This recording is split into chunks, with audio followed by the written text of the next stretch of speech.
Hello everyone. आज के इस लेक्चर में हमने debt investment at fair value through other comprehensive income से पर्टेनिंग एक प्रैक्टिस क्वेश्चन कवर करना है। तो रीड करता है, कहता है an entity Squires company purchase a 3-year bond on 1st January 2010 at a cost of rupees 5 million with annual interest of 5% which is also the effective interest rate payable on 31st December annually। एक company हमारे पास squares company के नाम से जिन्होंने 3 साल की maturity का एक बॉन्ड परचेज किया 1st January 2010 पे 5 मिलियन की वैल्यू पे, 5 मिलियन इसकी फेस वैल्यू और 5 मिलियन का हमने परचेज किया। एनुअल कूपन हमें मिलेगा 5% और हमारा IRR इफेक्टिव इंटरेस्ट रेट भी 5%। आगे कहता है as a result of change in general interest rates the fair value of the bond was 5.2 million at 31 December 2010 and 5.05 million at 31 December 2011। फिर पहले साल के आखिर में इस बॉन्ड की फेयर वैल्यू 5.2 मिलियन और दूसरे साल के आखिर में इस बॉन्ड की फेयर वैल्यू 5.05 मिलियन है। Account for the financial asset on the basis that it is classified at fair value through OCI and it is sold at its fair value on 31st December 2011। फिर आपने इस bond को fair value through OCI category में account for करना है और हमने इस बॉन्ड को 31 दिसंबर 2011 दूसरे साल के आखिर में फेयर वैल्यू पे डिस्पोज ऑफ कर दिया। तो सॉल्व करते हैं सवाल को।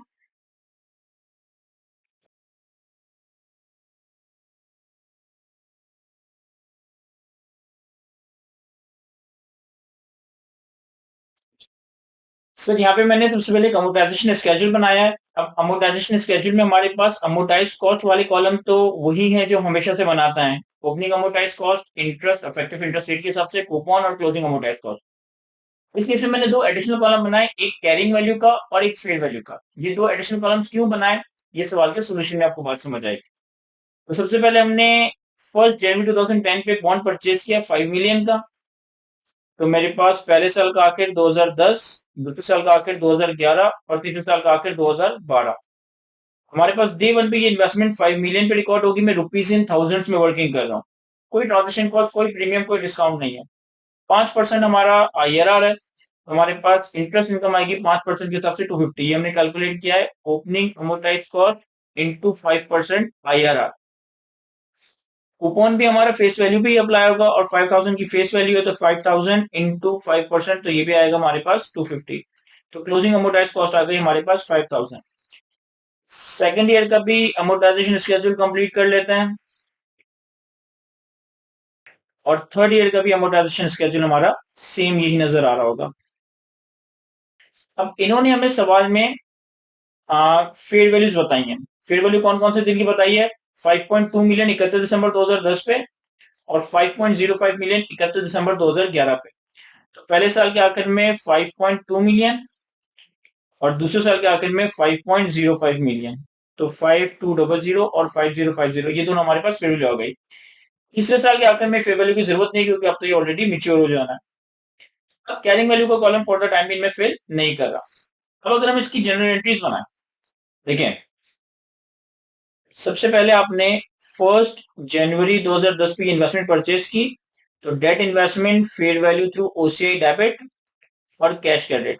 5 मिलियन का हमने इसको परचेज किया था तो 5000 से cash investment debit, cash credit. कोई ट्रांजेक्शन कॉस्ट, कोई प्रीमियम, कोई डिस्काउंट नहीं।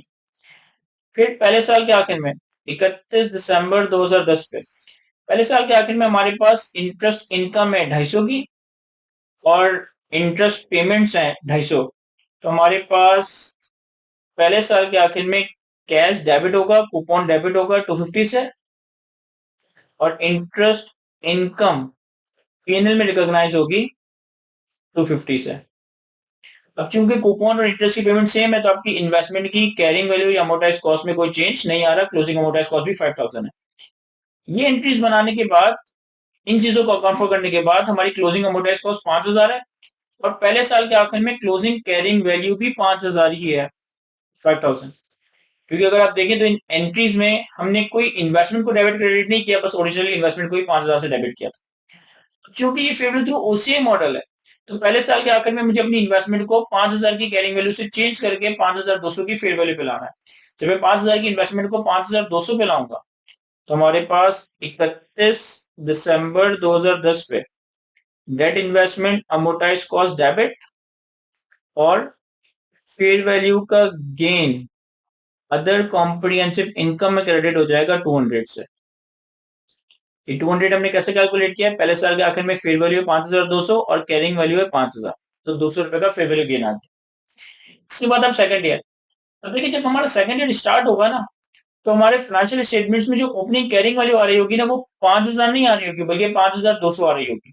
सेकंड ईयर के स्टार्ट पे ओपनिंग अमोर्टाइज कॉस्ट तो यहाँ 5000 दी गई है, लेकिन आपकी बुक्स में पिछले साल का क्लोजिंग करंट ईयर का ओपनिंग है, तो पिछले साल का क्लोजिंग कितना है 5200, आप इन्वेस्टमेंट को 5200 पे ले आए थे। लेकिन हम जो आने वाले सालों में इंटरेस्ट इनकम रिकॉर्ड करेंगे वो 5200 पे नहीं इनकम रिकॉर्ड करेंगे, बल्कि अपने ओरिजिनल अमोर्टाइजेशन स्केड्यूल के हिसाब से ही रिकॉर्ड करेंगे। तो ओरिजिनल अमोर्टाइजेशन स्केड्यूल में हमारी इंटरेस्ट इनकम अमोर्टाइज कॉस्ट पे आ रही है 250 की, और 250 का ही हमारे पास कूपन है। तो हमारे पास 31 दिसंबर 11 पे कैश डेबिट होगा 250 से, और इंटरेस्ट इनकम पीएनएल में क्रेडिट होगी 250 से। अब जब आपने सेकंड ईयर में कूपन की एंट्री बना दी, तो आपने इन्वेस्टमेंट को 250 से इंक्रीज किया, कूपन लेस किया, क्लोजिंग अमोर्टाइज कॉस्ट 5000 आ गई। लेकिन सेकंड ईयर के एंड पे क्लोजिंग कैरिंग वैल्यू 5000 नहीं है। सेकंड ईयर के एंड पे क्लोजिंग कैरिंग वैल्यू कैसे कैलकुलेट होगी? सर लास्ट ईयर के एंड पे क्लोजिंग कैरिंग वैल्यू 5200 थी, इस साल 250 का इंटरेस्ट इनकम और 250 का कूपन रिकॉर्ड किया, तो क्लोजिंग इन्वेस्टमेंट 5200 ही रही। यानी कि सेकंड ईयर के एंड पे बिफोर फेयर वैल्यूएशन हमारी जो कैरिंग वैल्यू है वो 5200 है। इस वजह से मैंने एक एडिशनल कैरिंग वैल्यू को कॉलम बनाया था कि हम अकाउंट्स की कैरिंग वैल्यू इस कॉलम में प्लॉट करेंगे। अब सेकंड ईयर के एंड पे कैरिंग वैल्यू 5200 है, जबकि फेयर वैल्यू 5050 है, तो 150 का फेयर वैल्यू लॉस है, तो 150 का फेयर वैल्यू लॉस रिकॉर्ड करता है। इस तरीके से 31 दिसंबर 11 पे फेयर वैल्यू लॉस, क्योंकि debt investment fair value through OCI है, तो ओसीआई में डेबिट, और debt investment fair value through OCI credit 150। ये 150 का नंबर कैसे आया? सिर्फ 5050 पे अपने इन्वेस्टमेंट को लेकर जाना है, और उसकी कैरिंग वैल्यू 5200 है। अब ये एंट्री बनाने के बाद हमारे पास debt investment fair value through OCI की कैरिंग अमाउंट ही 5050 हो गई। फिर उन्होंने सवाल में कहा कि हमने सेकंड ईयर के एंड पे इस इन्वेस्टमेंट को फेयर वैल्यू पे बेच दिया, यानी कि हमारे पास कैश डेबिट हुआ होगा 31 दिसंबर 11 पे 5050, और debt investment fair value through OCI credit होगा 5050। क्योंकि ये debt investment fair value through OCI है, तो इसकी डिस्पोजल पे जो भी फेयर वैल्यू का रिजर्व है ये आपके पीएनएल में रिसाइकल हो जाएगा। तो आप देखिए कितना फेयर वैल्यू रिजर्व है। जब हमने पहले साल के आखिर में फेयर वैल्यू गेन रिकॉर्ड किया था, तो 200 का फेयर वैल्यू रिजर्व में क्रेडिट बैलेंस आया था।